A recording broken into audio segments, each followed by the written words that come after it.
వంట చేసేటప్పుడు ఈ జాగ్రత్తలు తీసుకోకపోతే మన కంచంలోకి వచ్చేది సారం లేని గడ్డే. వంట చేసేటప్పుడు సాధారణంగా రుచి ఉండాలనే చూసుకుంటూ ఉంటాం. అయితే రుచితో పాటు కాస్తంత పోషకాలు చూసుకోకపోతే మన శరీరం యొక్క పోషణ భారం అయిపోతుంది. అందుకే మనం తీసుకునే కూరగాయల్లోని పోషకాలు తగ్గకుండా ఉండాలంటే వాటిని వండేటప్పుడు కొన్ని జాగ్రత్తలు తీసుకోవాలి. ఇంతకీ అవేంటో చూసేయండి మరి. ఎక్కువ నీళ్లు పోసి కూరలను ఉడకబెడితే వాటిల్లో ఉండే న్యూట్రియంట్లు పోతాయి. ఉదాహరణకు బ్రోకలీని ఎక్కువ నీళ్లలో వేసి ఉడకబెడితే నీళ్లు ఆకుపచ్చ రంగులోకి మారతాయి. ఫలితంగా విటమిన్ సి, విటమిన్ బి లాంటివి నీళ్లలో కరిగిపోతాయి.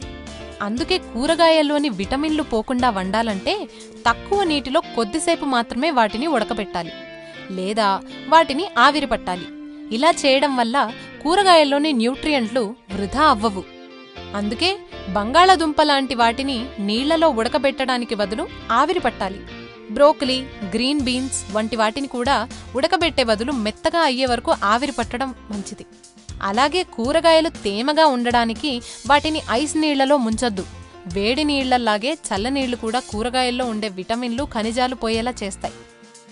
కాయగూరల్ని ఎక్కువ ఉడికించడం వల్ల పోషకాలు అందకుండా పోతాయి. విటమిన్ బి1, బి12 నీటిలో కరిగిపోతాయి. ఇవి చర్మ సంరక్షణలో, ఎముక, రక్త నిర్మాణంలో ముఖ్య పాత్ర పోషిస్తాయి.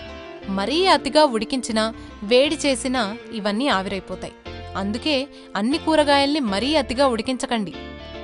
కాలీఫ్లవర్, పాలకూర లాంటి వాటిని కేవలం ఆవిరి మీదే ఉడికించాలి. దాంతో పోషకాలు పోతాయన్న బాధ ఉండదు. వేపుళ్లను వీలైనంత వరకు తగ్గించుకోవాలి.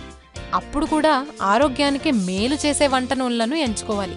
అప్పుడప్పుడు గ్రిల్ పద్ధతిలో వండుకుంటే పోషకాలు పోవు, నూనె వినియోగం కూడా తగ్గుతుంది. ఓవెన్ వాడటం వల్ల కూడా మనకు ఉపయోగాలున్నాయి. ఇందులో పదార్థాలను తక్కువ సమయంలో వేడి చేస్తాం కాబట్టి పోషకాలు పోవు. కూరగాయలను కాస్త పెద్ద ముక్కల్లా కోసుకోవడం వల్ల కూడా పోషకాలను కాపాడుకోవచ్చు. కూరగాయలను తరగకముందే నీళ్లలో బాగా కడగాలి. తరిగిన తర్వాత నీళ్లలో కడగడం వల్ల వాటిలోని న్యూట్రియంట్లు పోతాయి. కొన్ని కూరగాయల పైనున్న తొక్కను తీసేస్తూ ఉంటాం. ఆ తొక్క కింద భాగంలో న్యూట్రియంట్లు ఉంటాయి. అందుకని సాధ్యమైనంత వరకు కూరగాయల తొక్క తీయకుండా వండడానికి ప్రయత్నించండి. ముఖ్యంగా బంగాళాదుంపలు, క్యారెట్ పొట్టు తీయకుండానే వండాలి. లేకపోతే వాటిలో ఉండే పైథోన్ న్యూట్రియంట్లు మనకు అందవు. కావాలంటే వండిన తర్వాత తినేటప్పుడు పొట్టు తీసేసి తినండి. అలాగే కూరగాయల తాజాదనం పోకుండా విటమిన్లు, ఖనిజాలు, యాంటీ ఆక్సిడెంట్స్, ఇతర పోషకాలు అలాగే ఉండేట్టు వండాలంటే మటుకు కొన్ని పద్ధతులను తప్పనిసరిగా అనుసరించాలి. పాలకూర, బ్రోకలీ వంటి కూరగాయల్లో ఐరన్ పుష్కలంగా ఉంటుంది. అయితే దాన్ని శరీరం నేరుగా వినియోగించుకోలేదు. ఫలితంగా అది జీర్ణం కాకుండా వృధాగా బయటకు పోతుంది.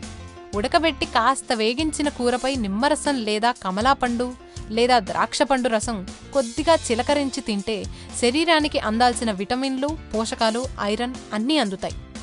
చాలామంది కూరగాయలు తరిగిన తర్వాత ఎప్పుడో వండుతుంటారు. కానీ అలా చేయడం వల్ల తరిగిన కూరగాయ ముక్కలపై వెలుగుపడి గాలి తగిలి వాటిల్లో ఉండే న్యూట్రియంట్లు పూర్తిగా పోయే అవకాశం ఉంటుంది. అందుకే తరిగిన వెంటనే వండితే వాటిల్లోని విటమిన్లు, ఖనిజాలు శరీరానికి సరిగ్గా అందుతాయి. ఈ జాగ్రత్తలు తీసుకుంటే మనకు చక్కగా కూరగాయల నుంచి పోషకాలు అందుతాయి, ఏ సమస్య లేకుండా. ఈ వీడియో కనుక మీకు నచ్చినట్లయితే లైక్ కొట్టి షేర్ చేయండి. మరిన్ని వీడియోస్ చూడాలనుకుంటే వెంటనే సబ్స్క్రైబ్ చేయండి. Thank you.